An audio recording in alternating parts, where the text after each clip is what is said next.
How do they just let go and actually realize that like the business can actually run without them literally, holding every single, stick? I think a lot of us get pretty good at defining why we are not successful or what's holding us back. But then we fail to make that next step, and that is realizing that every single problem is solved with gaining a skill, and then realizing what that skill is, and then who has it, and how I'm going to acquire it. You got to stop blaming other situations and kind of figure out, okay, well, we're in a shitty situation right now. What do we have to do to solve this problem now? Like, what do I have to do to get to tomorrow? If one other person has ever achieved the thing that you think is impossible, it shows it's just a skill gap. And almost every single thing in business is simply a matter of gaining skills. What is going on YouTube and everywhere else that we're gonna post this video at? I've got a awesome guy here for you guys. I'm super excited.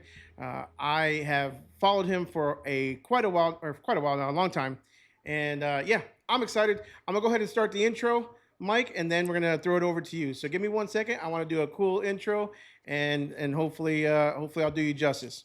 So Let's do it. today's guest is somebody that I've been looking forward to having on for quite a while. Mike Andes is an entrepreneur, a speaker, author, and the founder of Augusta Lawn Care, one of the fastest growing home service franchise systems in North America. He's built a business with more than 150 locations while becoming one of the leading voices on systems, leadership, and scaling service-based businesses. What I respect most about you, Mike, isn't the size of your company that you've built. It's that you are obsessed with helping business owners stop creating jobs for themselves and start building businesses that can actually grow without them. Whether you're going to be in landscaping, dumpsters, junk removal, pressure washing, excavation, any kind of blue collar business whatsoever, the challenges are often always going to be the same: hiring the right people, building the systems, and creating accountability. Also knowing your numbers and figuring out how to go from owner operator to CEO, working in your business versus working on your business. And that's exactly why I wanted Mike to join us today. It's also why I'm super excited to announce that he's going to be one of our keynote speakers at the Dumpster Expo 2026. Mike, that's enough of that. Welcome to the show. And I hope I did you justice. And let me know, did I miss anything? You nailed it. Thanks, brother. Thanks for having me on. Awesome. Thank you so much. So for those of you guys that watch Mike, you made a major announcement just recently, huh? Yeah, moving to Texas. Yeah, so I'm actually we're moving, and then the day that we get there is Dumpster Expo, and then I'll be there for 6 months. That's awesome. Well, I'm sure you've already been here before. You probably know the heat. It's hot, bro. It is hot. So that's definitely something that you probably won't look forward to, but I will definitely welcome you to Texas. It'd be kind of cool to have you here. Yeah, we'll be back here during the summertime, fortunately, back in Washington State where I'm from. But yeah, I'm definitely looking forward to a little bit more heat during the winter compared to out here. Yeah. Yeah, even when you get here, September is still kind of warm. Really, winter doesn't start probably till about January. It seems like around here lately. So it seems like it's been pushing later and later. But yeah, cool. Let's get started. I got some questions for you, man. Let's do it. So you spend a lot of time working with service-based business owners. What is the biggest lie business owners tell themselves that keeps them stuck? A lot of times it's that they are missing something other than skills. And so a lot of times I believe that people will chalk it up to whether it be they didn't have the right connections, they didn't have the right family, they didn't have their education, and they blame something other than what they can control. And as soon as you do that, being out of control prevents me from actually creating a solution and working towards actually getting where I want to be at in my business. And so I think the first thing is realizing the only thing that separates you from where you want to be at today and where you want to be at down the road is gaining skills. And the great thing about skills is it doesn't cost anything necessarily to attain them, but it does require humility to know and recognize a mistake, and then what do I do to fix it? And if we constantly are blaming politicians, our family, the fact that we don't have a college degree, or the market, or our economy, or our industry, or whatever, these are things we cannot control. And so staying in control of your emotions as a business owner allows you to stay focused on the goal, and then realizing the only way to get to that goal is acquisition of skills, whether that be going to conferences like Dumpster Expo or reading books or podcasts. Like, these are skills that can be used to get where you want to go. And that's something you can control. You can't control where you're born, whether or not you were born into money, whether or not your parents had a business already. But what you can control is Do you have the humility to learn from someone else's mistakes? Do you have the ability to be able to learn from someone else's successes and apply that to your business and rip it off and deploy it? Like, oh, it worked for them. I will do the same thing. Oh, they're working 12, 14 hours a day to get this thing off the ground, doing X, Y, and Z marketing. Oh, I will do the exact same thing. And having this humility to do that, I think, is what so many home service businesses as owners, we have a lot of pride in ourselves because of what we've done in the past, what got us to where we're at today. But what gets you from a operator to a CEO is being able to gain new skills and do things differently. And that mindset that serves you well getting from zero to $200,000, $300,000 in annual revenue is going to be the exact thing that keeps you small. It keeps you from $1 million because the whole mindset and the skills required to get to $1 million is very different than getting the business off the ground. Man, you hit on so many good things. So incredible. First of all, like the things that you just said, those are uncomfortable conversations sometimes to have with people because you see it all the time. Like people blame, it's easier to blame the things that they can't, what do you say? It's easier to blame something else that they can't control than actually blame, like, look, my marketing sucks. It's not that competition is in the area. It's just that my marketing is not getting in front of people that need my services. Maybe my pricing sucks. Maybe I didn't do my research. They've got to stop, me business owners as well. We've got to stop blaming other situations and kind of figure out, okay, well, we're in a shitty situation right now. What do we have to do to solve this problem now? Like, what do I have to do to get to tomorrow? And I think the next step, I think to your point, like going from there's external stimulus that is causing me to fail to, okay, it's because I am bad at marketing. I am bad at doing websites. I am bad at branding. That's great. I think the 2.0 version is being able to make the connection of what skills do I need to acquire for that no longer to be true.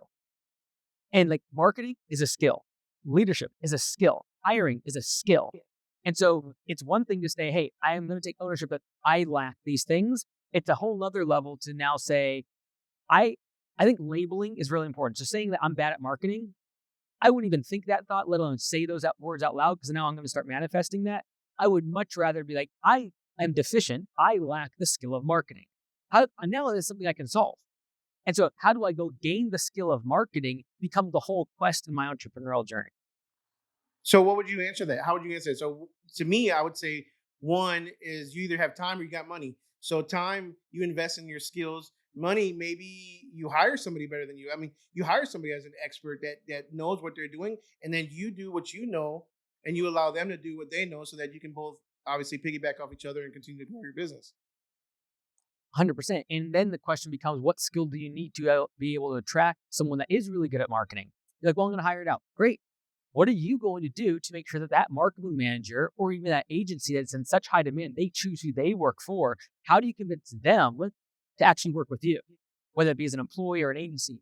And so this becomes a function of still, what do I need to know about me to become the type of leader, the type of entrepreneur, the type of CEO that other people want to work for me and they want to follow the vision that I have? And do I even have a vision? Is it actually vivid enough? Is it clear enough for other people to follow? I also see a lot of times when people, that type of individual who's kind of blaming the external situations or external issues that they can't handle. They're also the same ones that are like, I'm not working on the weekends, or I already worked 40 hours. It's like I grind all the time. I'm constantly working, and it's like, yeah, but what are you doing? Like in my truck, if I'm literally behind the wheel, I try not to listen to music. I don't listen to music. I want to listen to podcasts. I want to listen to things that will help me grow my business or help me improve myself. So any type of situation at any time that I can, where I can improve myself, it's not just coming in the office and pretending I'm actually working or answering emails. No, it's like you said, finding new skills. So I love it. I absolutely love that. I think a lot of us get pretty good at defining why we are not successful or what's holding us back. But then we fail to make that next step, and that is realizing that every single problem is solved with gaining a skill, and then realizing what that skill is, and then who has it, and how I'm going to acquire it. This is the whole point of internships, apprenticeships, being able to go work for free. You're not really working for free if you're going to a place where you're going to gain skills. Because if you get an hourly wage for someone that might be in their 20s or just getting started, like if you go work for someone else, I would rather work for free and not make the hourly wage if I can get a skill that is going to pay me forever. Because if you're getting paid an hourly wage, 20, 30, $40 an hour, You get paid for today. You get paid for this hour. But then after that, it's done. Like after this paycheck, you're not getting any more residual value from that hour spent. But if you gain a skill, that skill can pay you in perpetuity. It's until the day you die, you have that skill. And so for especially teenagers, guys in the 20s, the only thing to think about is not how much money you're making. It's how much skill you have and how can you acquire skills and being in the right rooms, working for the right people and being able to gain those skills because they pay you in perpetuity. It's like an annuity when it comes to a financial, it keeps paying you dividends every single month, every single year. And if you keep compounding your skills, just like you would compound a dividend portfolio in stocks over the course of time, now it becomes this unbeatable, massive amount of cash flow. The same way it comes when it comes to success. If you have enough skills, now all of a sudden people are beating down the door to come to talk to you. They're beating down the door to hire you. They're beating down the door to pay you as much as possible because you acquired all these skills and they have realized that the unlock for them is to get those skills from you. Awesome. Awesome. We answered a couple other questions that I have, but what I've got one where we kind of piggyback off of that a little bit. What's the biggest difference between somebody who owns a job or somebody who's actually building a business? I think you just kind of answered that a little bit, but yeah, I think so. I think what I call the 4L framework. So there's 4 reasons why a business stops growing. One, the lack of liquidity, and then there's a lack of leads, there's a lack of labor, and there's a lack of leadership. The further you go in that cycle, usually the bigger the business gets. So at first, you need enough money to kind of get started. That might be $100 for some industries. It might be $10,000 for some industries, but you need some amount of cash to get started. And for most people, if they're really getting started, you don't need any money, but you do need leads. And so you got to go out and find leads. And that's your constraint. Until you get enough leads, you don't have a business. But once you get enough leads, you get a marketing channel, a website, Google reviews are pouring in, you got a bunch of reviews, or a bunch of ads are bringing in leads. The next constraint becomes labor, finding employees. And most people that stay solo never get to this stage, or they hit labor as a constraint, but they back up because they never gain the skill of management. They never gain, again, the skill of hiring, training, retention, doing a one-on-one meeting, having hard conversations. And then as time goes on, if you continue past labor and you get 5, 10, 15 employees, now the constraint for your business is going to be the last L of the 4L, which is leadership. Can you actually retain great talent and managers, mid-level managers, that can actually run the technician or run the people driving the trucks? So you're actually in the daily operations and you are now leading the company. You are working on the business. And a lot of times people will read books like the E-Myth and think, oh, I got to work on my business. It's like, no, you are by yourself in the truck. The only thing to do right now is focus on getting more leads. If you get enough leads, then you go hire someone, labor. If you get enough laborers and you can continue to scale that, then you become a leader. And then all of these constraints, as you move and the business grows, really defines what is the biggest problem in the business. If you have 20 employees, you're going to have leadership problems. If you have 5 customers and you can't hardly keep your schedule busy, you have a leads problem. And so as the business grows, it's not a matter of things getting less stressful. It's a matter of the constraints and the problems that the business faces just change. And you as an entrepreneur and a leader have to adapt to those. Awesome. Interesting. One of the hardest things that business owners is basically just letting go, right? Business owners get through that whole point where like, oh, I have to be behind the truck because a driver's not going to do the job the right way. Or I've got to be the one answering the phones because these customers, they want to talk to me as a business owner. They don't want to talk to just somebody else. What would you say to that person? How do they just let go and actually realize that like the business can actually run without them literally, holding every single, stick? Yeah, I would look for proof that you are wrong. And if you want to change your behavior. And so if you think that you're the only one that can be a driver, you ask yourself, has anyone ever solved this problem? Is there another company that's big enough where the owner is not the driver? If there's one person that has figured this out, it means it's a skill deficiency. Again, it's labeling it. If I label this as I'm the only one that can drive the truck, there's probably a good chance you're going to be the only one that ever drive the truck at your business. Mm-hmm. But if you label this as I do not have the skill to attract good talent, train them up, manage them based upon performance and KPIs, I don't have good comp plans, I don't know how to be able to manage and lead a team. These are all skills I can learn that will then unlock whatever else someone else has already achieved. So if one other person has ever achieved the thing that you think is impossible, it shows it's just a skill gap. And almost every single thing in business is simply a matter of gaining sales. For example, for myself, we have over 200 locations at Augusta. I think about 1,000 locations, and I do not yet have the skills to manage or lead that level of company. I will have to gain skills, whether it's from marketing, whether it be from a leadership perspective, developing the talent of my franchisees in order to be able to unlock that next. And so as soon as you can internalize that the lack of growth that you're seeing in your business is a constraint of you, it's all your fault, then you can have power over actually going out and finding and acquiring those skills and unlocking the next stage of growth. I think those same excuses, those same issues, is what I face sometimes with, even for this show. Like, people like, I can't get away from my business. I can't get away from my business for a couple of days because I'm working. I'm the one that's driving. I'm the one that's answering the calls. And it's like they're chained to the business. And at that point, the whole saying where it's not a business, it's a job, and it's just paying you maybe a little bit better than a regular job.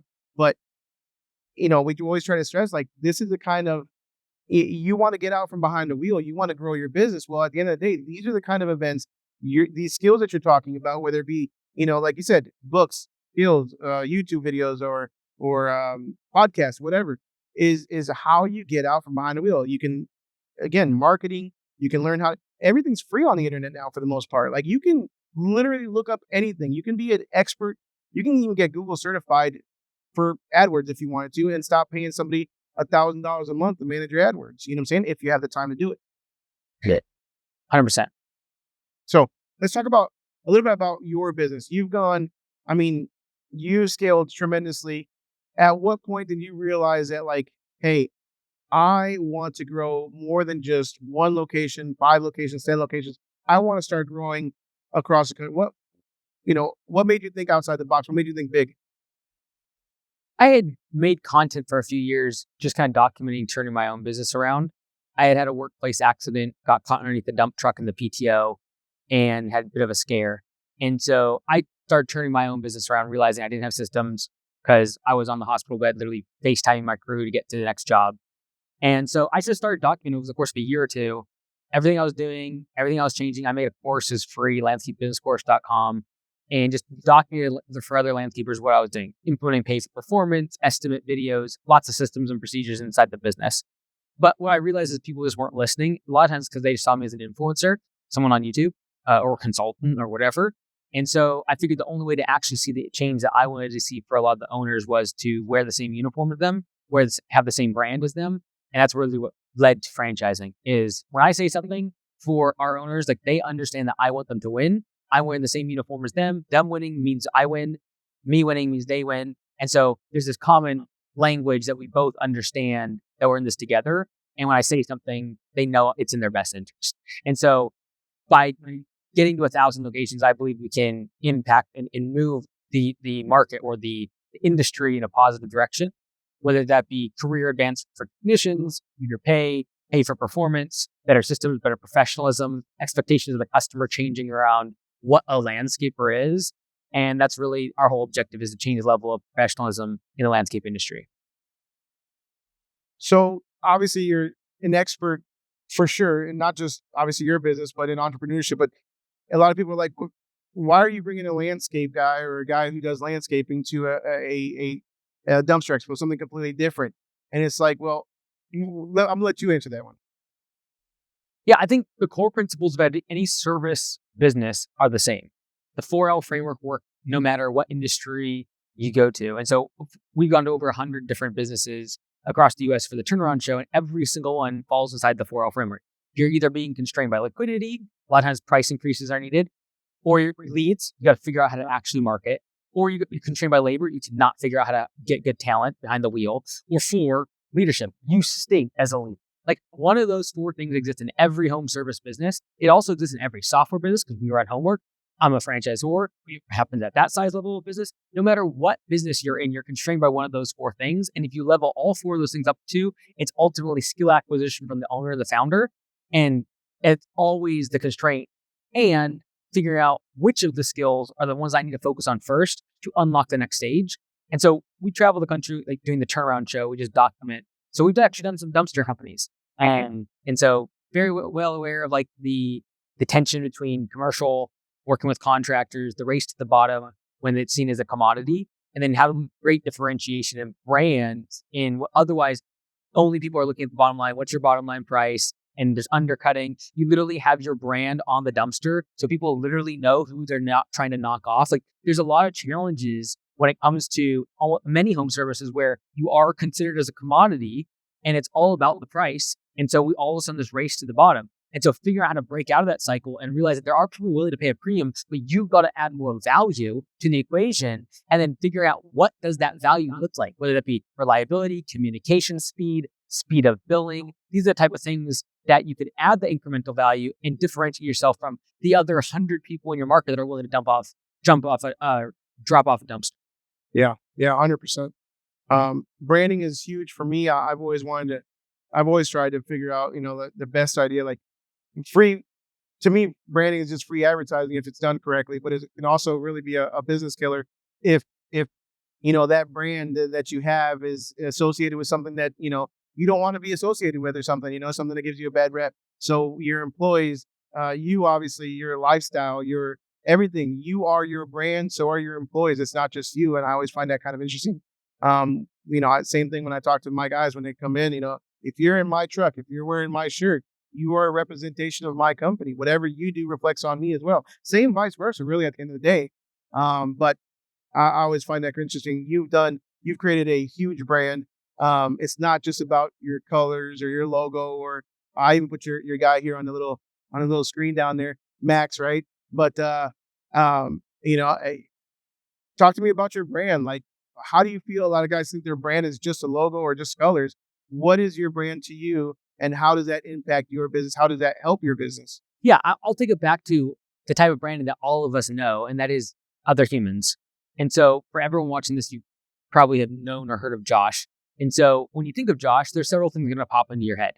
And that could be the external parts of the brand, like his beard. That's probably a thing that first people are going to recognize that. The hat, the Dumpster Expo logo, these are things that are external. But as you get to know Josh more, there's certain ways that he talks. There's certain ways that he uses certain vocabulary. There's a way he makes you feel. He might make you feel like you could run through a brick wall. He might make you feel like you could accomplish more things. He might make you feel, if there's a negative connotation, that you are not capable of reaching your goals. And so these external and internal connections that we make are also called branding. Like, all those things I just mentioned are what you branded Josh Roman as. And so when it comes to your business, it's the same thing. Like, yes, your logos and your color and your website, they are all the external thing mattering when it comes to a brand. But more importantly, once a customer's done a little business with you, once they've asked for a few estimates, once they've gotten a few jobs with you, there's more of an internal connection or branding, because now they start to link, okay, it's professional. How do they make me feel? Did they do what they said they were going to do? Did they keep their promise? Now, associations that we make, and you can just swap branding out with association and start to determine, when someone thinks of your brand, what did we think about? You strip away your book colors and Scott, what do they actually believe associated with? That's awesome. Love it. Question for you that I'm actually curious about. Were you a franchisee? Because you're a franchisee as well. You're not just a franchisor, right? So were you a franchisee before you became a franchisor? And was that kind of like maybe a test on how to be a franchisor? Or were you a franchisor first and then became a franchisee? Yeah, I was a franchisee of Anytime Fitness. And I was actually a trainer way back in the day. And then when I knew I was going to franchise Augusta, the owner of that franchise location was like, hey, I'm wanting to sell. So I bought that and then went through their training. And a lot of what we do in terms of our flat fee, the way we do our training and online portal stuff, and a lot of it actually mimics Anytime Fitness. So they used to be really good. They got bought up by private equity. Now they've kind of slipped a little bit, but it's also good to see what's the impact of that. What do owners like? What do they not like? And before I franchised Augusta, I talked to probably 80 to 100 different franchisees across a whole bunch of different industries, restaurants, home services, UPS stores, etc., just to get an understanding of what do people hate about their franchisor and what do they love. Interesting. Nice. So there are people that say, obviously, like the real rich people, right? That say you need 7 streams of revenue at minimum from different types of, industries or different things. I personally went through COVID and I had all my eggs in one basket. It was a previous business of mine and it tanked. I mean, it tanked, for a good full year and a half before things came back. And that's when I decided to sell and go into this business.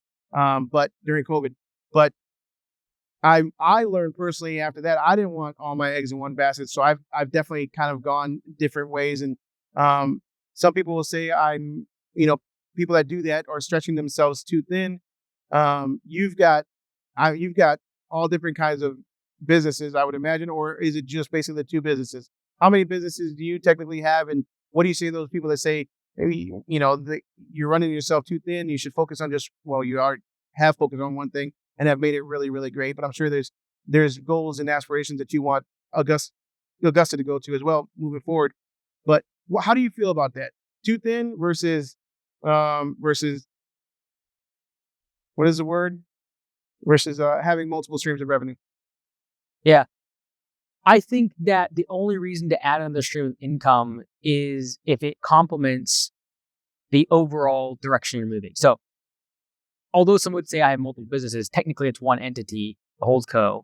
And underneath that is software with Homeworks. It is all the media stuff we do and the franchise. Now, what I would say is I've never added another even line of business in the company before making sure that there was a solid executive team in place to where I didn't need to be dragged into the daily operations. And so, a lot of people, when they hear multiple streams of income, is really what they're doing is they're getting 5 jobs. They're like, I'm going to have a little vending machine thing on the side. I have this car wash over here. I have this laundromat over here. A little real estate over here. And all of them are bringing a little bit of money. And that is the time when focus on one thing would probably massively outperform the 5 streams of income. And so for myself, some would also say I do still have all my eggs in one basket because it's all in home services. Like if home services get wiped out, I'm wiped out because I have home service web design, I have home service CPA, I have Augusta Lawn Care, I have Homeworks. Like all of these things are all home service. And I have just simply vertically integrated. It'd be like saying, for example, if Tesla, if there was no electric cars, they would be massively impacted. Well, robotics kind of play into the fact that they need, build their manufacturing plants. Also, they build battery packs. Well, that has to do with building Tesla electric vehicles. And so a lot of times what you can do if you want to quote unquote add more streams of income is actually just vertically integrate, look at what you're spending money on and then perfect it. The thing that most people hear that is they start diversifying too soon. And so we were making multiple millions in revenue before I ever thought about, we should do something else. And all those businesses before I did something else was running by itself and cash flow positive. And until that, I am in operations, I am fixing things, I am only focused on that. And so I think there are so many examples of people that do both. And so I think you just have to be aware of what type of person are you. For some people, they get bored of their brain working on one thing and they should do it simply to keep their head in the game so they can have multiple things to work on. Across the board, that is almost always going to make you less money. That being said, if you have a very long-term horizon, vertically integrating is usually going to make you more money, but most will never stay in business 20 or 30 years to actually see the impact of vertical integration. So someone will look like Elon and be like, he has all these businesses. But he has been in the game for 25, 30 years and working on Tesla and SpaceX. These businesses have been in business for 25, 30 years. And so for the vast majority of home service businesses or businesses in general, business owners, they stay in the game so short amount of time. So any diversification is a dilution of their effort and their focus. The vast majority, if they focus on one thing for 5 or 10 years, then they might build a business successful enough to where they can diversify, where they can vertically integrate or add another service line. But until then, for the vast majority of us, it is a distraction. Definitely. Let me ask you a question. So when you first started Augusta, at what point did you feel that you needed to hire, what was first, an operations manager, a salesperson, an office manager? How did you figure out what you needed when you needed it? Yeah, the first person that I hired outside of technicians was an admin person. And I always look at every business as sales, so getting the work, operations, doing the work, admin, getting paid for the work, answering the phone, email, payroll, all the other stuff that have to happen. And so when you start looking at which of those 3 categories am I going to hire a manager for first or start to delegate, I'm asking myself, what do I hate doing? Because if I hate doing my job every single day, eventually I quit, especially when it gets hard. Or I'm looking for the things I'm just not good at. And so one of those 2 things have to be true to delegate. If you're really good at it and you love doing it, you should probably do more of it because you're just going to crush. You're going to dominate. But for the things that you don't enjoy doing or that you're just not good at, that's the first thing I'm trying to delegate in a business. So I'm the guy that goes to the networking meetings or the luncheons, and I just don't like. I have a hard time. I love talking to people once I already know them or I'm introduced to them, but I'm not the outgoing kind of guy like, hey, my name is Josh. You know what I'm saying? So definitely my next hire is definitely going to be a salesperson for this business. But that was an interesting. I loved hearing your comment on that. Yeah, so if you don't like it and you feel like you're not good at it, that's a great hire to potentially think about delegating. Yeah, I got that RBF they always say. So I'm the guy in the corner that just looks all mad all the time, but it's not. I think it's uncomfortable for me. But um, so for the show, what would you say to the guy who's kind of at home on the fence, doesn't know if they should make the investment to come on out? Yeah, I think there's two ways to look at it. One is let's just look at the math. You're going to take what you're going to invest into it, and then you have to ask yourself if the skills that you acquire. And by the way, when I look at like a ticket price, I would consider that. Then you have a hotel, you're going to have some accommodations, you're going to have some time off work. Let's just say it's a few $1,000s. Okay, great. I have to ask myself, will that move the needle for me by that amount of money next year? And again, skill acquisition doesn't just affect you next year. It's one of those things. It's a building block that the year after you get another skill and another skill and another skill. And so the skills that I learned about in Facebook ads 10, 15 years ago, they still serve me today. But I learned them one time, and I paid that cost. It's a one-time cost for a skill that in perpetuity will keep paying me. And so even if you made one extra job next year because you came to the expo, great. Well, the next year you get another one, and the next year after that you get another one because that skill compounds. And so a lot of times, especially when someone's small and the math to them seems big for something like and going to an expo or conference or investing in themselves, it's hard to make sense of the immediate returns. If you have a bigger business, it's like a no-brainer because you just need one idea to immediately make sense of it. Like it's no problem. But even if for a smaller operator, the fact is that skill will not just pay you next year or next month. It'll pay you the year after that and the year after that and the year after that. And so we can talk all day long about skill acquisition being the most important thing to be able to grow your business and how important that is to deconstrain and allow the business to grow. But very few people then actually go and acquire those skills. And that is usually the unlock that separates people from the stay small, stay the solo operator, and someone who actually takes the business to the next level. Yeah. So when I came into this business, I came in from a transportation industry. So I was in the limousine industry, limos and limo buses for 16 years. And so when I tell you COVID shut us down, it could shut us down. But when I came into here, I'm like, man, there's one big national show in Vegas. It's called the Waste Expo. Nothing bad about it. Love going to that thing, but it's definitely geared more towards the big wigs, the real big corporations, the municipalities. And so there was really nothing for the small guy, the guy just starting out, the guy who wants to touch and feel the dumpsters or touch and feel the equipment, the trucks, the trailers, and then turning it into kind of educational, having speakers like yourself that are just, experts in their fields that come out and talk and give their story, because at the end of the day, like, stories is what it's all about. And then the networking side of things, I mean, that is where it kind of goes to the next level, because this industry, this service, this is my industry. This is how I feel comfortable. In the limousine industry, those guys were all wearing suit and ties and just kind of like, and that was not me. But long story short, I always felt like the networking on top of everything else that we offer at the shows, the networking, you go home with friendships for life. Like, I'll be on the phone sometimes and I'll call other business guys and we'll talk for, I hate to say it because, but we'll talk for quite a while sometimes, and it's all about business. And that's where we share the best ideas. Sometimes we bounce stuff off each other, and it's just relationships and network that I've made from actually networking and things like this. Yeah, and again, like the relationship that you gain at a conference like this, again, pays you in perpetuity, because those 4 or 5 people, you get their phone number, you get in a couple WhatsApp groups. Next year, when you have a big problem or a truck goes down, they're the thing. Those connections, those relationships are the thing that gets you out of those hard places, and most importantly, keeps your head in the game. Because the only way to really fail in business is to quit. Eventually, if you just keep at it, you do this for 20 years, you start figuring things out.